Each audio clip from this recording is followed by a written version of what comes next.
as a result, some of these companies are moving away from the consumer market, which is where a lot of the potential was. Yeah, I was kind of initially surprised because seen. the theory for a long time was I'd be able to go into Home Depot and get my own 3D printer, and I don't know what I was going to do with it. I was probably going to make little action figures or something for my son. But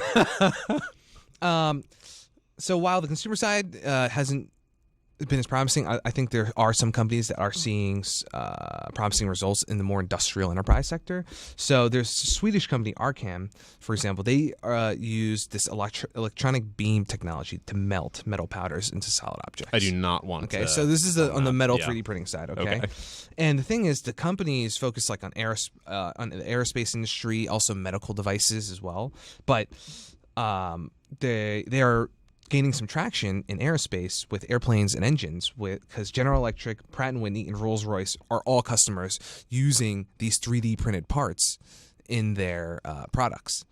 And even like HP Inc., typically considered the weaker of the two entities after the spinoff, because they are kind of saddled with the slow growth or actually declining hardware business.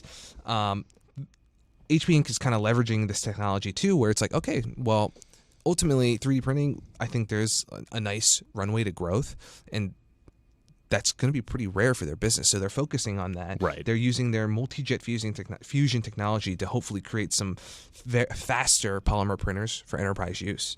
And then again, on the institutional side, this was a really interesting story out of Singapore, where they recently announced that they want to consider using 3D printing technology for public housing. Wow. So they have to quickly and cheaply get houses together. Exactly. So they have a lot of people in their city-state that are in government housing. They have an aging population, and they're trying to reduce their reliance on foreign labor, just increase productivity overall.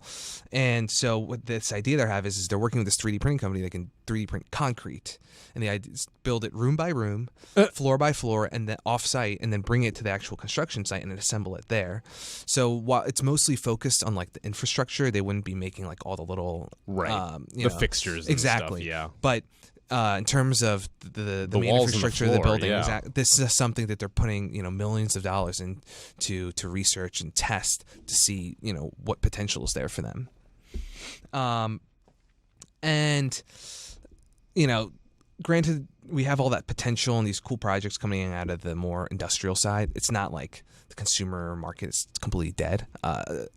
In terms of uses, I just kind of curious how people have been making use of the home print or the 3D printers that they do own. Action figures, obviously. Exactly. So some people are able to use them for like their startup businesses. Like think about a company to make like prototypes, Etsy, where you can make a prototype, but then now you can. And before, if you wanted to make jewelry or something like that, you might have to find somebody to contract their facilities in order to make these.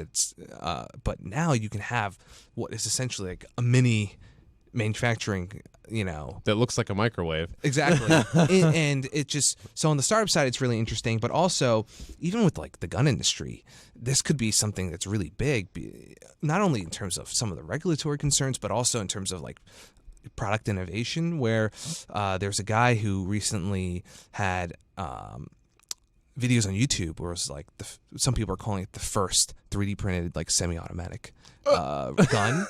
And granted, it's not fully 3D printed. It's a lot of the main like parts that endure a lot of stress when firing the gun are actually provided by Glock. Okay. But otherwise, I think like some 95% of the parts are 3D printed, and it just kind of gives you again an idea of how how some people are like using this technology to innovate. And then even in another way I was just thinking about is just parts for common household items, so that if you have like a desk and some part breaks off of it, you can go to the company site that made download the software, essentially the electronic blueprints for that part, put it into your printer, and then replace it without having to wait in the mail, paste, and so again, just really I think there's going to be a lot more uses to come out as adoption increases, as different parties like use it and they realize, oh wow, this could really work in this way.